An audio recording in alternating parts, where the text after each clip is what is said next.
Hmm.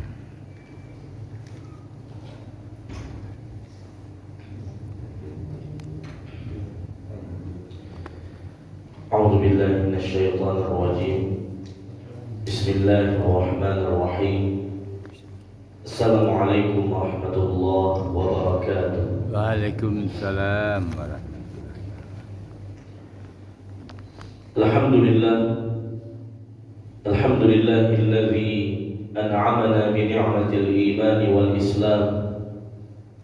أشهد أن لا إله إلا الله وحده لا شريك له، وأشهد أن محمدا عبده ورسوله صلى الله عليه وسلم، المبعوث رحمة للعالمين الذي لا نبي بعده.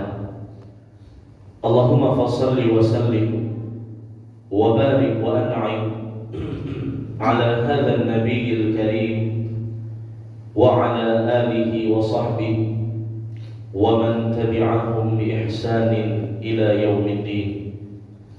أما بعد، kaum muslimin wal muslimat, hadirin wal hadirat, Bapak Ibu jamaah Masjid Surau Darul Jannah yang semoga senantiasa dirahmati dan dimuliakan oleh Allah Subhanahu wa taala. Amin.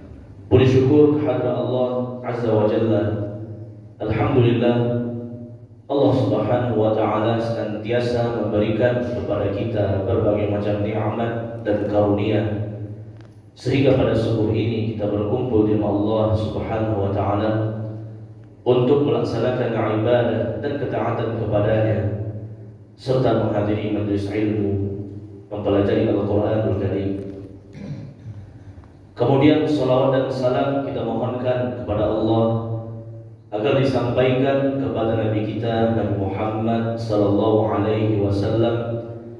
Allahumma salli ala Muhammadin wa ala ali Muhammad. Semoga salawat dan salam juga tercurah kepada keluarga beliau, kepada ummahatul mukminin, kepada para sahabat dan orang-orang yang mengikuti beliau dengan benar hingga hari kiamat. Amin. Bapak Ibu rahmati Allah Subhanahu wa taala, kembali kita melanjutkan kajian tafsir Al-Qur'an. Pada pertemuan sebelumnya kita membahas tafsir surat Al-Baqarah ayat 170 dan 171. Insyaallah taala pada subuh ini kita lanjutkan dengan ayat 172 dan 173. Al-Baqarah 172 dan 173. Di ayat 172 Allah Subhanahu wa taala berfirman, Ya ayyuhalladzina amanu kulu min thayyibati ma razaqnakum washkuru lillahi in kuntum iyyahu ta'budun.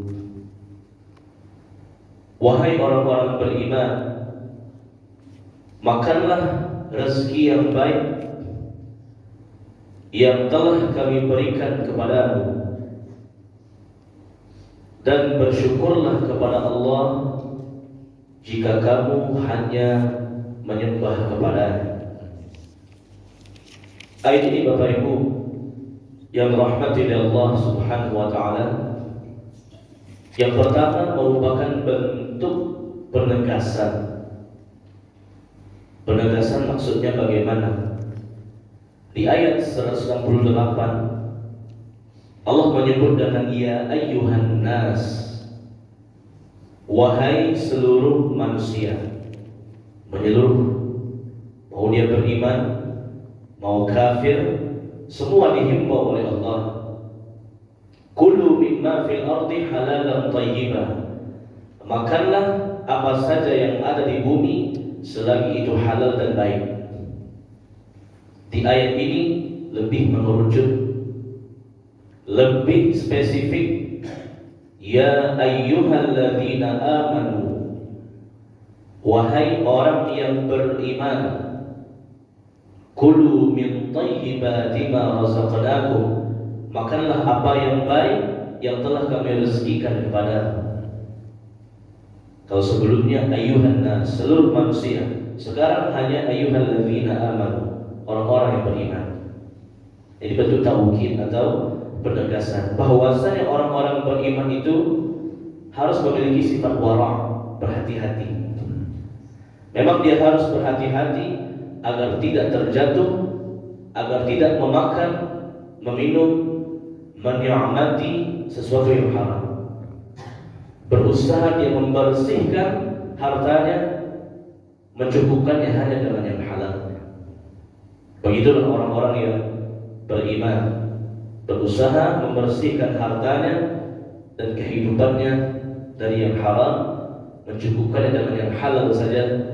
Bahkan Nabi Muhammad SAW berdoa, Allahumma kfini bihalalika an haramika wa aghnini bifadlika amman siwak.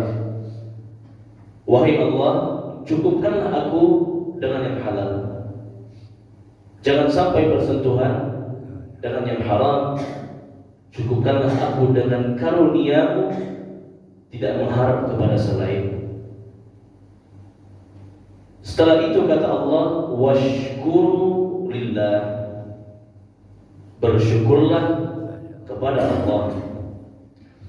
Syukur secara bahasa artinya berterima kasih, berasal dari kata syakara yashkuru, syukran, ya, berterima kasih. Dalam bahasa Arab kalau mengucapkan terima kasih, syukran, ya, terima kasih atas kebaikanmu. Dan syukur kepada Allah, kata ulama, ada 3. Yang pertama, asyukru bil qalb, bersyukur dengan hati. Bagaimana cara bersyukur dengan hati? Meyakini seluruh nikmat itu berasal dari Allah, bukan karena kehebatan kita, bukan karena kepintaran kita, bukan karena hasil usaha kita. Itu semua hanya sebab, tapi pemilik nikmat itulah Allah. Wa ma bikum min ni'matin fa min Allah. Apapun nikmat yang kamu terima, fa min Allah, itu semua dari Allah, itu semua milik Allah. Biyadikal khair innaka ala kulli syai'in qadir. Wahai Allah, di tanganmu segala macam kebaikan. Seluruh nikmat itu dalam genggaman Allah, bukan milik kita sebenarnya. Ya ibadi kullukum dhallun illa man hadaituhu, kata Allah dalam hadis qudsi. Wahai hamba-hambaku, kalian semua adalah makhluk yang sesat, makhluk yang gak punya ilmu, kecuali yang aku berikan dia ilmu, kepintaran.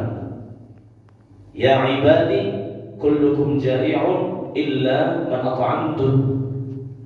Wahai hamba-hambaku, kamu semua adalah makhluk yang kelaparan, tak punya makanan, kecuali yang aku berikan makan kepadanya. Ya ibadi kullukum 'alim illa man kasautuhu. Wahai hamba-hambaku, kalian semua adalah makhluk yang tidak punya pakaian, kecuali yang aku berikan pakaian kepadanya. Ini syukur yang pertama, asyukru bil qalb, mengakui nikmat itu dari Allah semuanya, bukan karena kita sebagai manusia yang hebat, yang pintar, yang cerdas, bukan. Itu semua adalah karunia Allah. Syukur yang kedua, asyukru bil lisan, bersyukur dengan lisan atau dengan lidah, yaitu dengan terus memuji Allah. Di setiap keadaan kita bertahmid, mengucapkan alhamdulillah, sebagaimana praktek dari Nabi kita, Nabi Muhammad SAW, senang dan susah beliau terus mengucapkan alhamdulillah. Terhadap kata Aisyah radhiyallahu anha, istri Nabi, Nabi kalau dapat nikmat mengucapkan alhamdulillah. Alladzi bi ni'matihi tatimmus shalihat. Segala puji bagi Allah, dengan nikmatnya sempurnalah seluruh kebaikan. Ketika Nabi dapat musibah, tetap Nabi mengucapkan alhamdulillah ala kulli hal. Segala puji bagi Allah di setiap keadaan. Ini syukur dengan lisan, terus memuji Allah, mengucapkan alhamdulillah. Syukur yang ketiga, asyukru bil jawarih.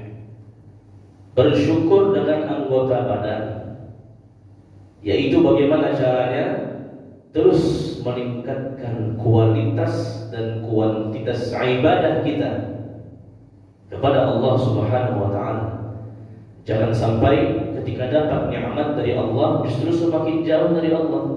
Harusnya semakin banyak nikmat dari Allah, semakin kita mendekatkan diri kepada Allah, semakin kita taat beribadah kepada Allah Subhanahu wa taala.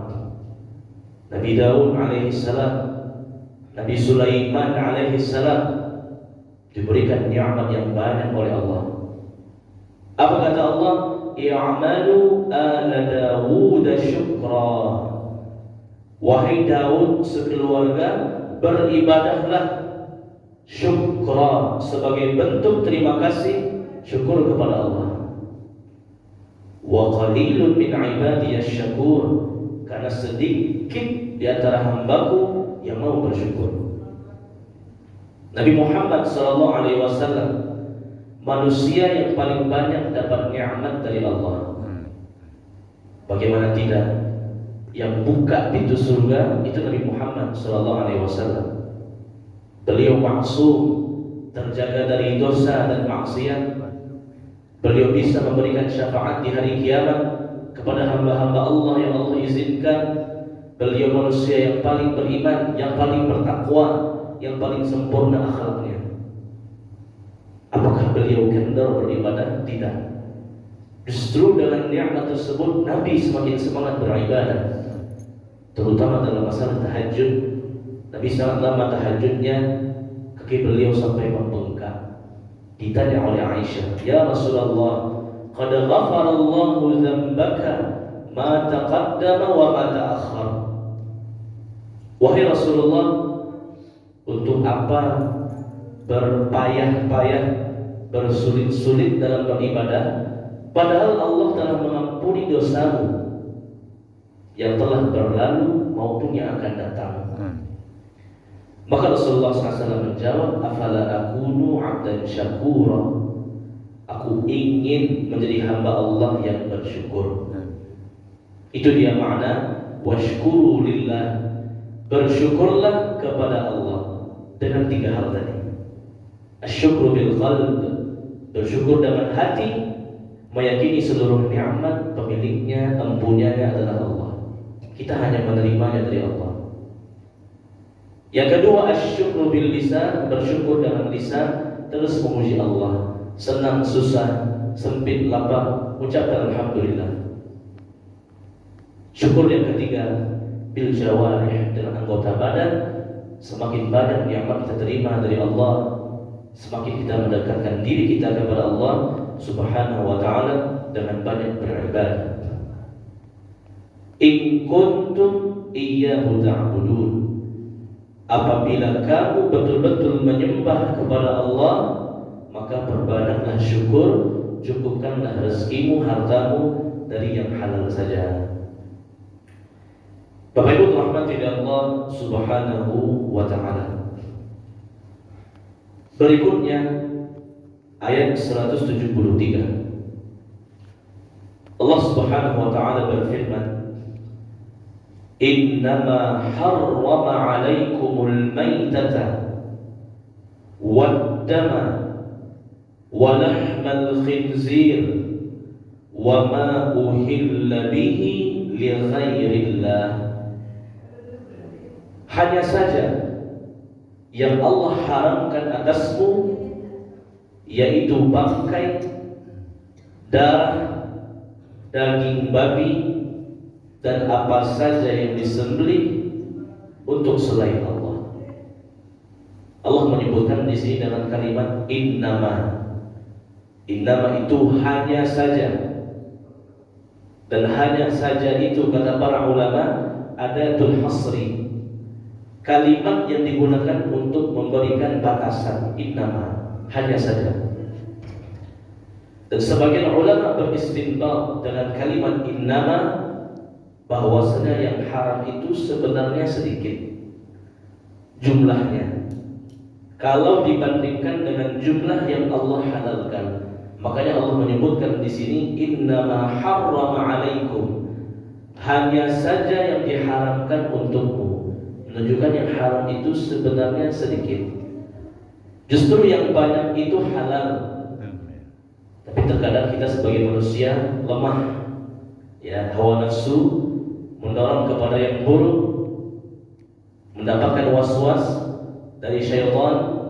Apalagi yang haram itu kadang menurut kita nikmat atau lebih enak dibandingkan yang halal. Padahal yang haram itu jumlahnya cuma sedikit.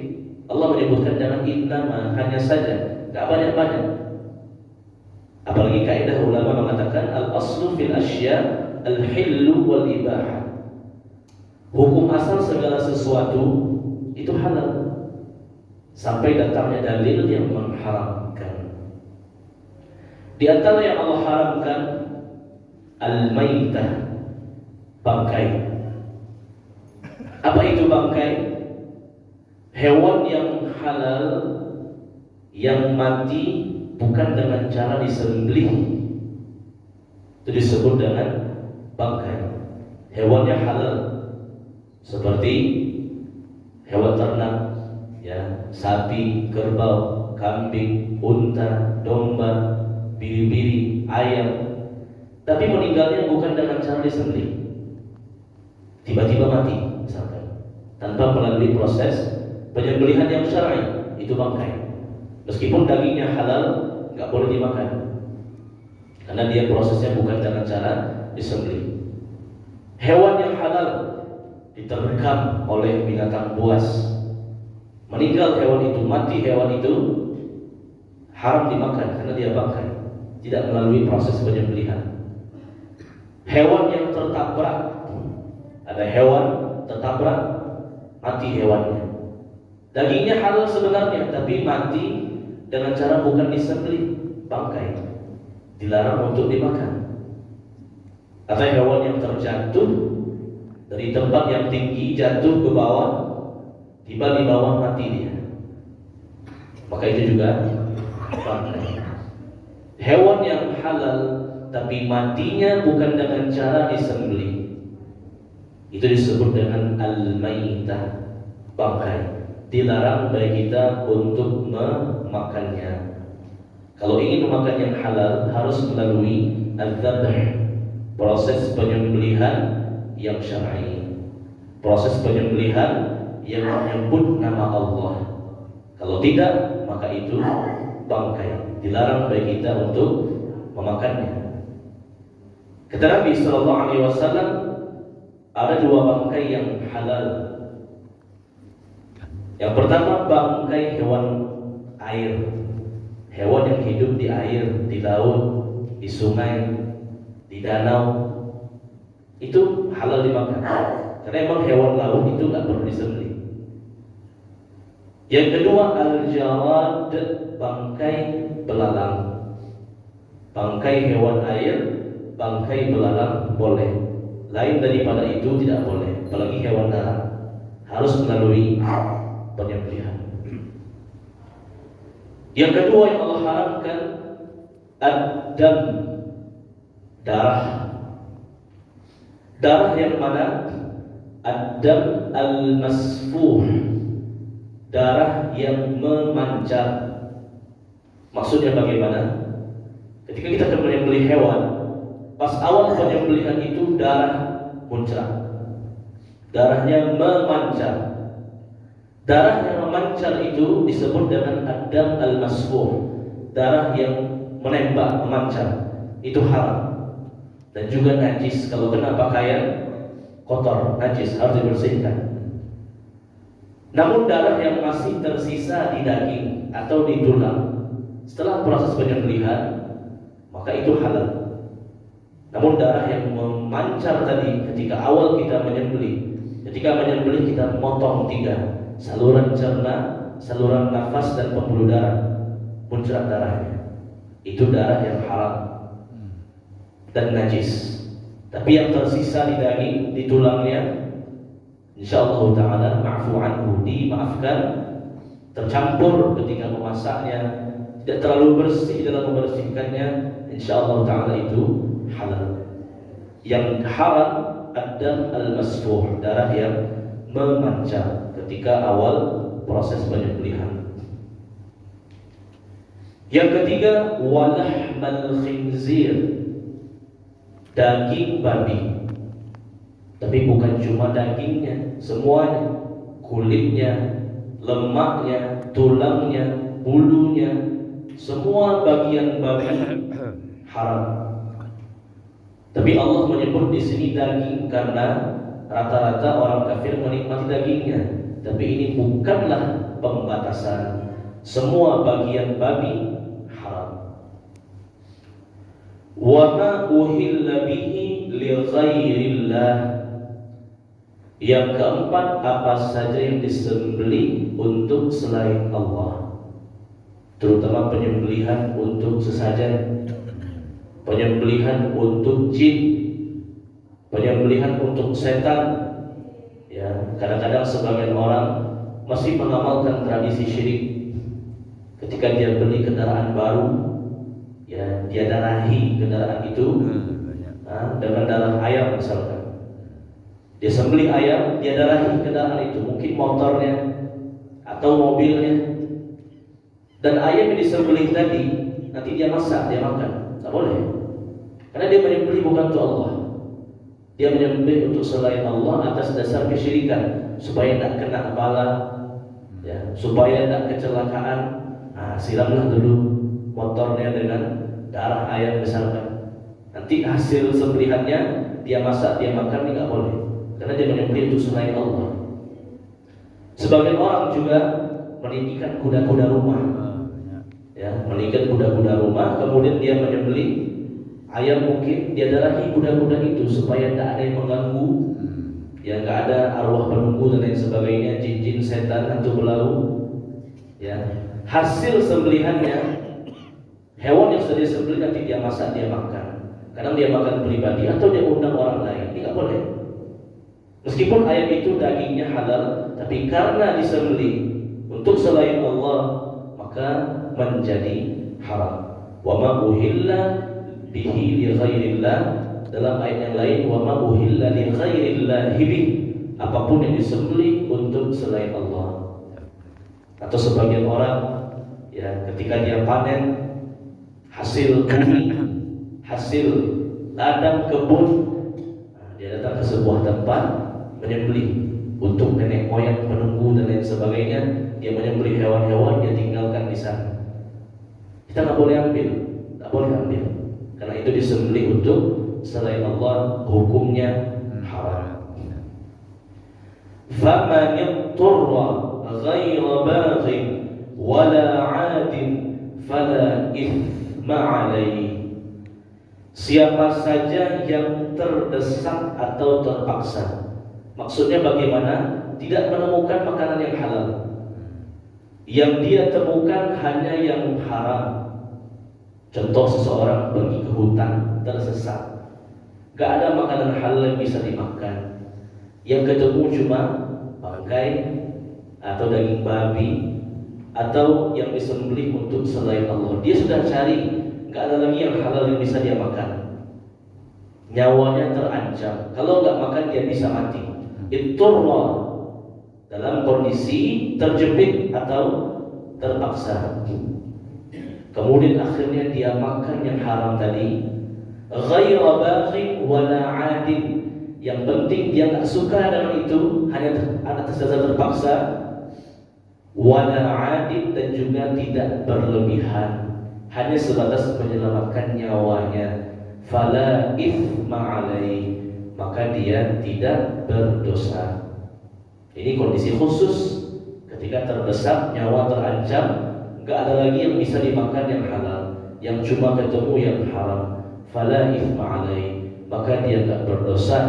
Ulama mengatakan ad-darurat tubihul mahzurat, Ketika seseorang terdesak tidak menemukan yang halal, maka dalam kondisi itu dia diperbolehkan untuk memakan yang haram secukupnya saja, hanya untuk menyelamatkan nyawanya.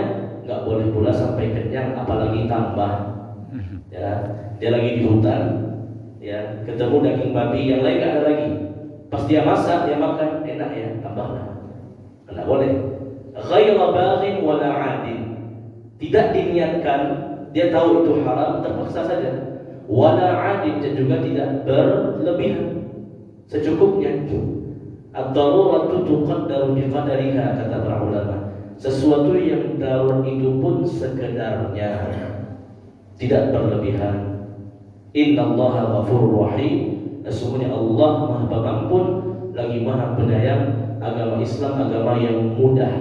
Ketika seorang terdesak tidak menemukan yang halal kecuali yang haram, maka untuk menyelamatkan nyawanya dia boleh untuk memakan yang haram tersebut secukupnya. Allah Maha Pengampun, Allah Maha Penyayang. Nabi SAW mengatakan inna dina yusrun. Sesungguhnya agama itu mudah. Agama itu adalah kemudahan dari Allah Subhanahu wa ta'ala. La yukallifullahu nafsan illa wus'aha. Allah tidak membebani seseorang kecuali dengan kesanggupannya. Yuridullahu bikumul yusra wa la yuridu bikumul usra. Allah ingin kemudahan bagimu dan Allah tidak ingin kesulitan atasmu. Allah Ta'ala alam bisawab. Inilah kajian tafsir kita pada subuh ini, Al-Baqarah 172 dan 173. Sebagai kesimpulan, yang pertama, orang-orang beriman adalah orang-orang yang betul-betul menjaga dirinya dari harta yang haram. Dia senantiasa menjaga, hanya mencukupkan dengan yang halal dan yang thayyib. Kesimpulan yang kedua, kita wajib bersyukur kepada Allah dengan hati, dengan lisan, dengan anggota badan, sesuai dengan yang disebutkan poinnya tadi. Yang ketiga, yang haram itu sebenarnya sedikit, justru yang banyak itu adalah apa yang Allah halalkan. Yang keempat, di antara yang Allah haramkan adalah bangkai hewan halal yang mati bukan karena disembelih. Ad-dam, darah, yaitu darah yang memancar.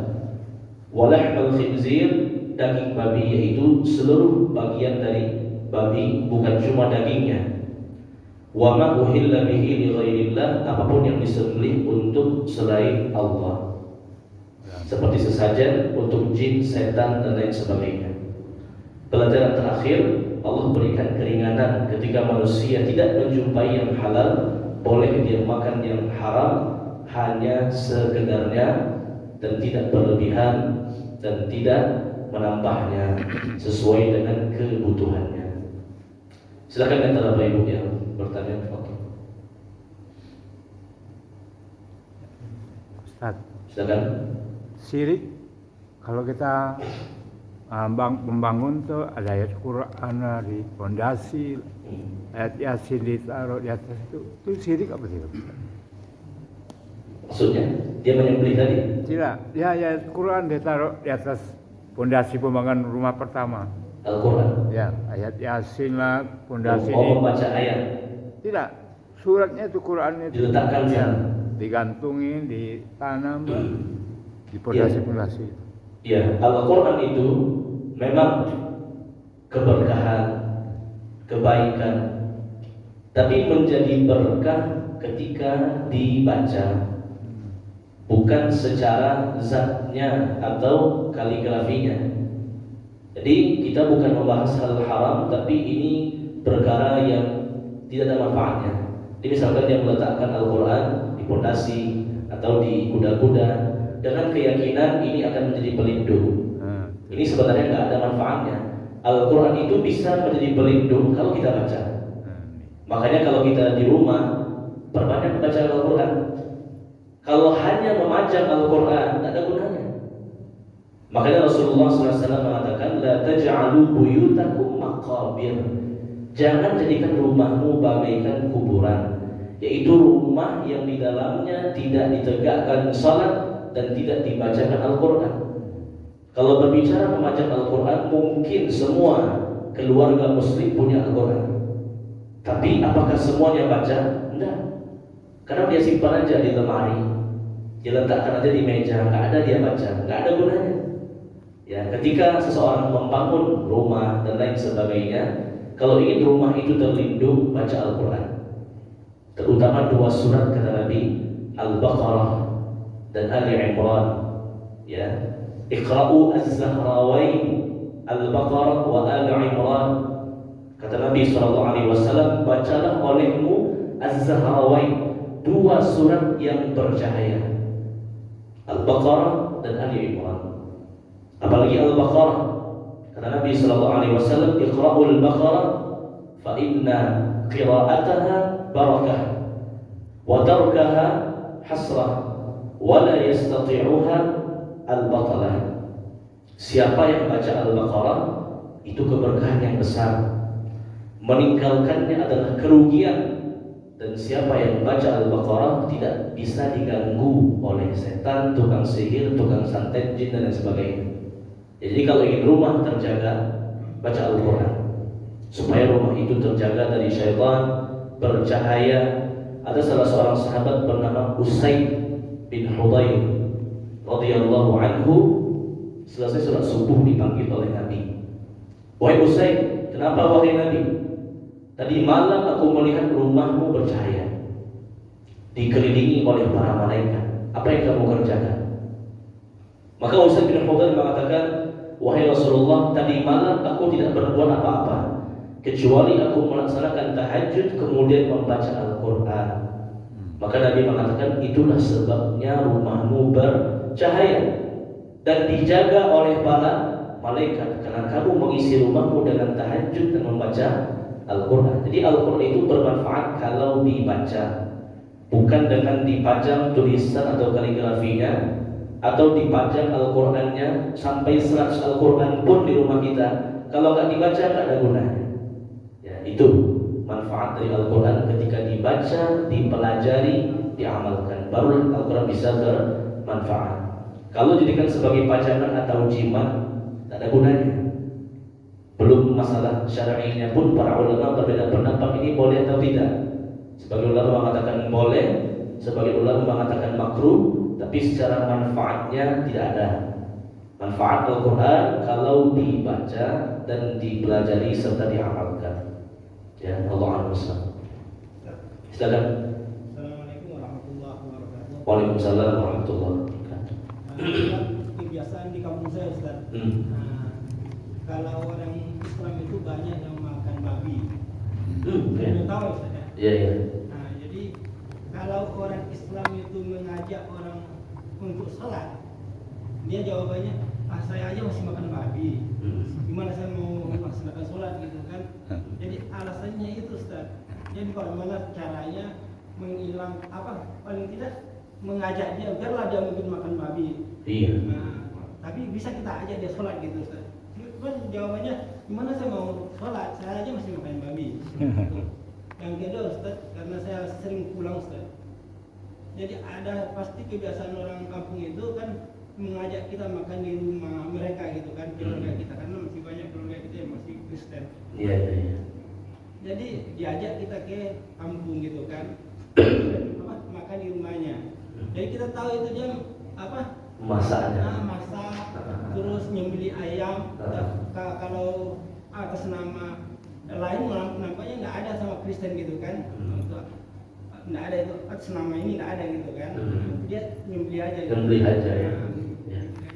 Apakah Statusnya gitu. apakah kita yang berkunjung ke kampung itu, maka di rumah mereka itu adalah satu kemudahan yang diberikan Allah, boleh kita makan atau memang tidak boleh gitu? Baik. Yang pertama, ini dua-duanya dosa. Meninggalkan sholat dosa, makan babi pun juga dosa. Namun yang paling besar dosanya dibandingkan dua hal itu adalah meninggalkan sholat. Memang dua-duanya dosa, tapi mana yang lebih besar? Meninggalkan sholat atau makan babi? Meninggalkan sholat. Jadi mau tidak mau seorang muslim dia harus sholat. Kata Ibnu Qayyim rahimahullah, dosa meninggalkan satu sholat itu lebih besar dari dosa apapun. Ya, membunuh, mencuri, berzina, minum minuman keras, itu semuanya kalah dibandingkan meninggalkan satu sholat. Ini harus dicerahkan. Ya, mungkin karena kebiasaan adat istiadat dia belum bisa meninggalkan makanan minuman yang haram, tapi setidaknya sholatnya harus diamankan. Karena sholat ini bukan hanya kewajiban, ini rukun Islam. Ya, bunyal Islamu ala khamsin syahadati alla ilaha illallah wa anna Muhammadar Rasulullah wa iqamis shalah. Islam itu 5 fondasinya, mengucapkan 2 kalimat syahadat dan yang kedua mendirikan salat 5 waktu sehari semalam. Bahkan ulama mengatakan as-salatu imaduddin, faman aqamaha faqad aqama ad-din wa man tarakaha faqad hadama ad-din. Salat itu bagaikan tiang. Orang yang mendirikan salat dia telah menegakkan agamanya. Orang yang meninggalkan salat berarti dia telah meruntuhkan agamanya. Ya, jadi harus dikasih tahu.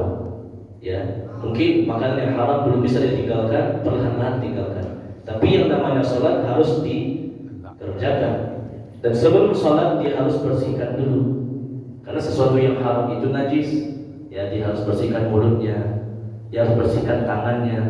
Tadi yang halal kita nggak membenarkan dia makan daging babi, tapi mudarat meninggalkan salat itu jauh lebih besar.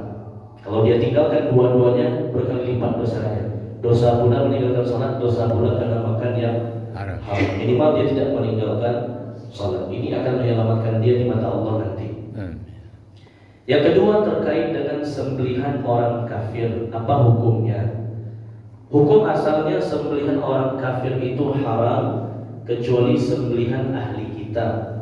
Siapa itu ahli kitab? Yahudi dan Nasrani.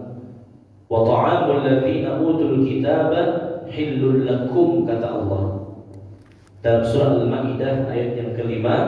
Sembelihan ahli kitab selagi yang dia sembelih yang halal seperti tadi ayam atau daging kambing dan sebagainya, hillul lakum, halal untukmu. Dari segi bolehnya boleh saja untuk makannya. Tapi untuk kehati-hatian, alangkah baiknya kita tidak memakan itu.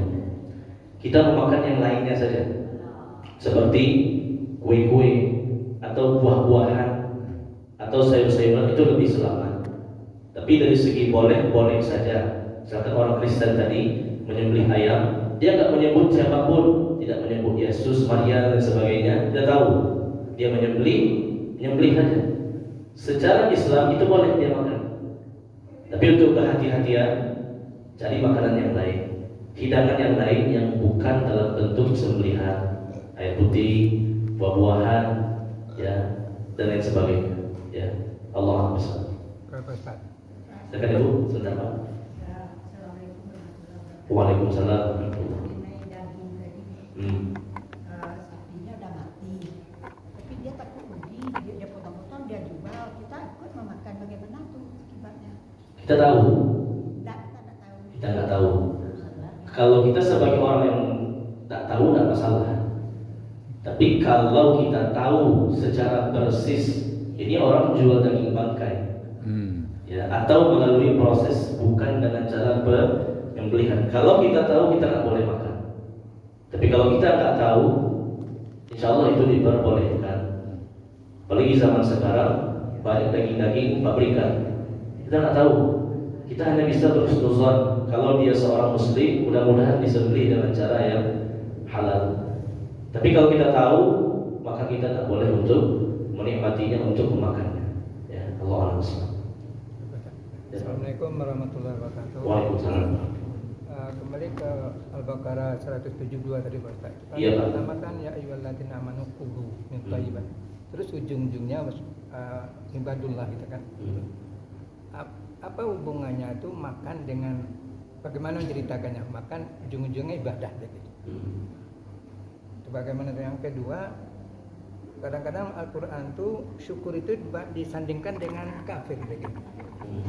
Nah, bagaimana pula menjelaskannya? Itu yang keduanya seperti apa yang dikatakan Ibu tadi, misalnya kita makan-makan misalnya di restoran kitchen gitu ya kan, fried chicken itu kan kita nggak tahu tuh dagingnya itu apakah baca bismillah atau tidak, dan di pasar begitu juga kadang-kadang dia motong tuh sambil cerita-cerita begitu nggak ada baca bismillah dan sebagainya. Itu kadang-kadang karena ada sak juga kita untuk membelinya atau memakannya. Itu bagaimana tuh guys? Baik, yang pertama korelasi antara makanan dengan bersyukur. Maka hubungannya jelas. Kita itu bisa makan nikmat dari Allah. Betapa banyak orang yang hidup kesulitan makan. Ya, contohnya orang di rumah sakit, mungkin lambung atau kerongkongannya sakit, dia nggak bisa makan. Melalui infus atau melalui cara-cara yang lain, kita syukur bisa menikmati makanan secara normal. Dengan makan dengan tangan atau dengan sendok atau dengan garpu, kita kunyah, kita telan. Banyak orang yang sakit tak bisa makan dengan normal. Kata para ulama, nikmat itu terasa kalau ada kehilangan. Kita baru bisa merasakan nikmat berjalan ketika kaki kita nggak bisa lagi digerakkan. Kita baru tahu nikmat tangan kalau tangan kita nggak bisa digerakkan lagi. Kita baru tahu nikmat bernafas ketika kita udah senafas. Ternyata selama ini kita bisa bernafas, menghirup udara dengan gratis, itu nikmat Allah yang sangat besar. Begitupun juga dengan makan.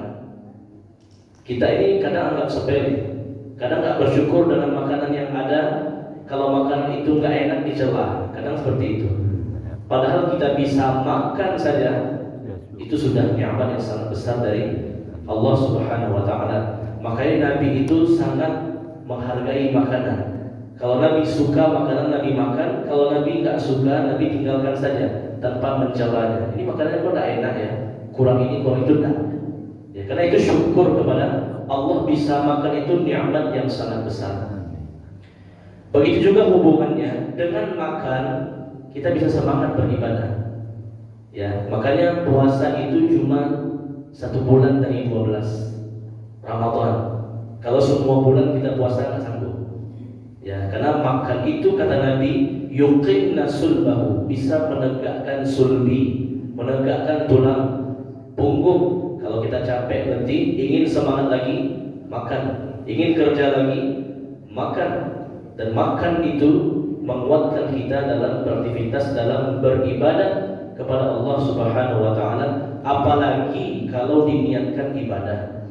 Wahai Allah, saya makan, saya minum supaya saya semangat ibadah. Ini jadi pahala. Dan begitu hubungan antara makanan dengan ibadah. Ya, makan itu nikmat Allah yang sangat besar. Dan dengan makan kita bisa menegakkan tubuh kita, beraktivitas dan beribadah kepada Allah Subhanahu Wa Taala. Yang kedua terkait apa? Hubungan syukur dengan kufur. Ya, kufur tidak selalu kafir. Kufur itu tidak berterima kasih atau tidak tahu berterima kasih. Bisa juga maknanya. Syukur lawan dari kufur. Jadi syukur itu bisa, kufur itu bisa lawannya iman. Berarti dia Islam, yang satu Islam, yang satu kafir. Dan juga kufur bisa lawannya syukur, yaitu kufur nikmat dan syukur nikmat. Ya, kata Nabi Sallallahu Alaihi Wasallam, kebanyakan ahli neraka itu dari kalangan perempuan. Kenapa mereka kufur? Sahabat kaget, apakah kufur pada Allah? Tidak. Kata Nabi, kufur nikmat. Ketika dia tidak berterima kasih kepada suaminya.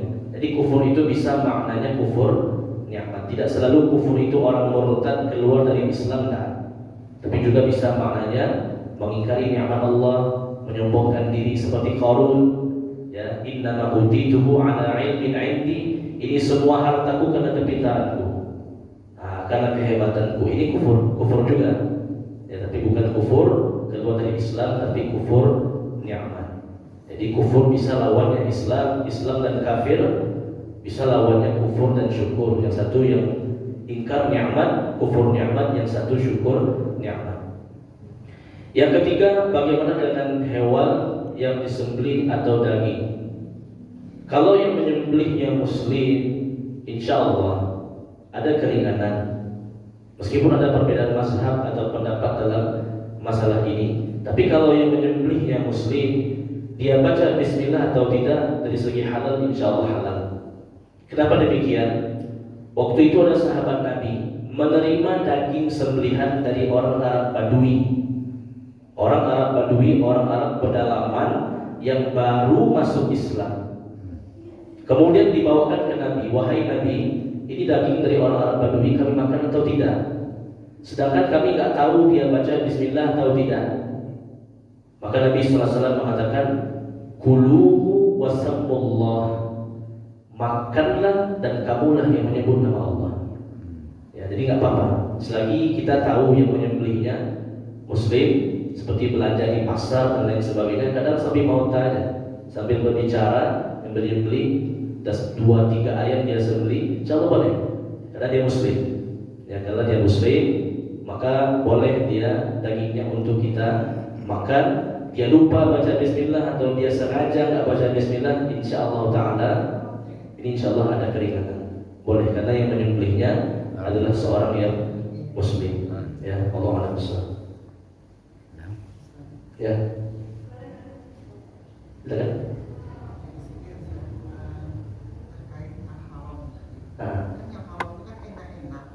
Oh, iya. Apa ya hikmah dibalik Allah ngasih yang orangnya zakat itu? Yang kedua terkait halal thayyiban.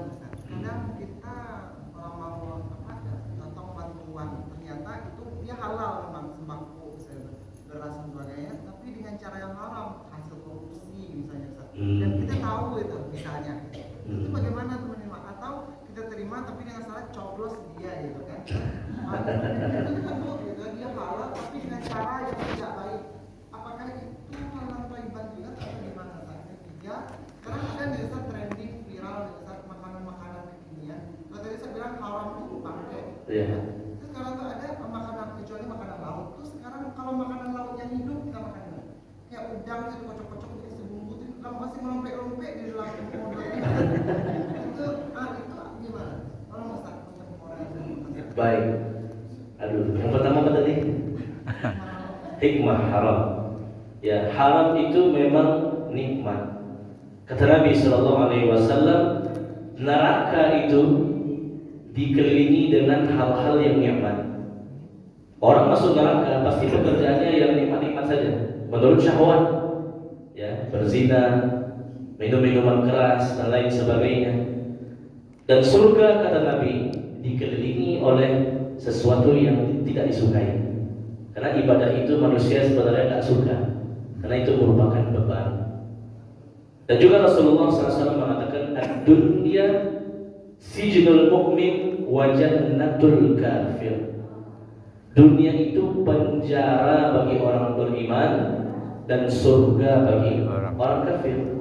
Kita sebagai orang beriman seperti hidup di penjara. Di penjara itu kan terbatas, nggak semuanya bisa dinikmati. Adapun bagi orang kafir bagaikan surga tanpa batasan, nikmati apa saja. Supaya apa? Liyabluwakum ayyukum ahsanu amala. Hidup di dunia ini memang ujian siapa yang paling baik amalnya. Ya, itu hikmahnya. Kenapa yang halal itu nikmat, yang halal itu tidak nikmat, yang haram itu nikmat? Karena memang hidup ini ujian penjara. Kita mau tidak patuh kepada Allah Subhanahu wa taala, wa'bud rabbaka hatta ya'tiyakal yaqin. Sembahlah Tuhanmu, berbaktilah pada Tuhanmu sampai datangnya kematian. Selesai mati, selesai sudah. Di dunia ini kita tak akan lama-lama, hanya puluhan tahun, nggak sampai ribuan tahun, nggak sampai puluhan ribu tahun. Dunia ini bukan tempat tinggal selamanya. Maka dunia ini sebagai darul ibtila, negeri ujian. Lulus tak ujian? Lulus ujian, alhamdulillah masuk surga. Nggak lulus ujian, maka dia masuk neraka. Di antara bentuk ujian Allah adalah yang halal dan haram. Mampu tidak kita mencukupkan dengan yang halal saja, meskipun dengan yang haram kita meninggalkannya. Terus yang kedua apa tadi? Sembako. Ya, makanan-makanan yang kita terima dari proses sogok menyogok, ya, ini haram. La'anallah ar-rashi wal murtashi. Kata Nabi SAW, Allah melaknat, mengutuk pemberi dan penerima sogokan. Dan juga Rasulullah SAW dalam nafas yang lainnya mengatakan ar-rashi wal murtashi finnar, penyogok dan yang disogok dua-duanya di neraka. Bahaya. Ya, begitu juga menerima harta dari korupsi dan lain sebagainya dan kita tahu, maka kita dilarang untuk menerimanya. Karena korupsi itu atau barang hasil curian itu memang nggak boleh diterima. Lain ceritanya dengan harta yang lain, ini boleh diterima. Tapi kalau hasil korupsi, hasil mencuri dan kita tahu, maka kita dilarang untuk menikmatinya. Kalau kita nikmati, kita sama dengan mereka. Wa ta'awanu 'alal birri wat taqwa wa la ta'awanu 'alal itsmi wal 'udwan. Tolong menolong dalam kebaikan dan takwa, jangan tolong menolong dalam perbuatan dosa dan permusuhan. Kalau kita tahu, tidak boleh kita menerimanya. Tantangannya adalah laknat dan neraka Allah Subhanahu wa ta'ala. Mungkin itu nggak boleh tuh, Ustaz. Terima sembahnya, jangan coblos orangnya. Tidak boleh. Apalagi dosa kita nipu. Ya, wailul lil mutaffifin. Celakalah orang-orang yang curang. Jadi tolak, Tolak. Ditolak. Kalau memang tahu ya, ini motifnya untuk sogok atau dari harta korupsi. Kalau tahu. Tapi kalau pemberian yang sifatnya umum, silakan terima. Tapi kalau kita tahu dengan persis ini ada udang di balik batu, ya maka ini tidak boleh kita menerimanya. Yang ketiga, hewan yang masih hidup dimakan tidak boleh. Ya, seperti tadi, ya makan hewan-hewan yang masih bergerak-gerak dimakan tidak boleh. Memang hewan itu harus mati dulu. Ya, kalau dimakan hidup-hidup maka ini termasuk yang dilarang, termasuk sesuatu yang haram karena termasuk perbuatan yang menyakitkan. Ya, menyakitkan bagi hewan yang masih hidup tersebut. Memang harus dimatikan dulu, dihilangkan dulu nyawanya, tidak boleh ketika dia masih bergerak-gerak dimakan. Ini pun juga termasuk tren dari orang-orang kafir. Ya, orang-orang kafir mereka makan hewan-hewan yang masih hidup. Ya, maka kita tidak boleh meniru mereka. Man tashabbaha biqaumin fahuwa minhum. Siapa yang meniru suatu kaum maka dia sama seperti mereka. Ya, makan itu harus hilang dulu nyawanya. Ya, Allah Akbar. Ada pengecualian, Ustaz. Contoh? Ulat sagu, misalnya itu kan jadi budaya, Ustaz. Iya. Ulat sagu itu masih yang gaya itu dulu-dulu gitu, Ustaz. Tidak boleh. Apalagi ulat kan juga tidak boleh untuk memakannya. Ya, memang dia tumbuh dalam sagu, tapi asalnya dari hewan yang haram, bukan dari sagu itu tumbuhnya. Jadi ada juga orang mengatakan ulat sagu itu halal karena dia berasal dari pohon sagu itu. Tidak, dia berasal dari hewan yang lain, bukan dari pohon sagu itu. Pakai kata ulama lagi, tabi'u tabi', sesuatu yang ikut mengikuti. Nah, begitu juga ulat-ulat di buah-buahan, itu bukan dari buah tumbuhnya, dari hewan luar. Ada lalat khusus yang hinggap di buah, dia injeksi, nanti muncul ulat dari buah itu. Ulat-ulat di buah pun tidak boleh dimakan. Ya, karena dia berasal bukan dari buah, tapi dari hewan luar. Begitu juga ulat sagu dan sebagainya. Itu bukan dari pohon sagunya, tapi dari ada hewan yang memasukkannya ke dalamnya dengan caranya. Jadi ini juga dilarang untuk dimakan, apalagi dimakan hidup-hidup. Nah, ini menjijikkan. Ya, Allah tidak suka hal-hal yang kotor seperti itu.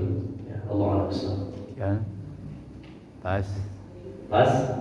Baik, kita cukupkan. Mudah-mudahan bermanfaat, dapat kita pahami, dapat kita amalkan. Terlebih terkurang mohon dimaafkan. Subhanakallah bihamdik, asyhadu an la ilaha illa anta, astaghfiruka wa atubu ilaik. Wa sallallahu ala nabiyyina wa rasulina Muhammad wa ala alihi wa sahbihi ajma'in. Walhamdulillahi rabbil alamin. Wassalamualaikum warahmatullahi wabarakatuh. Waalaikumsalam warahmatullahi wabarakatuh. Itu tahlilat ceramah Ustaz Sultan Muhammad Sultan Persi. Dengan salam.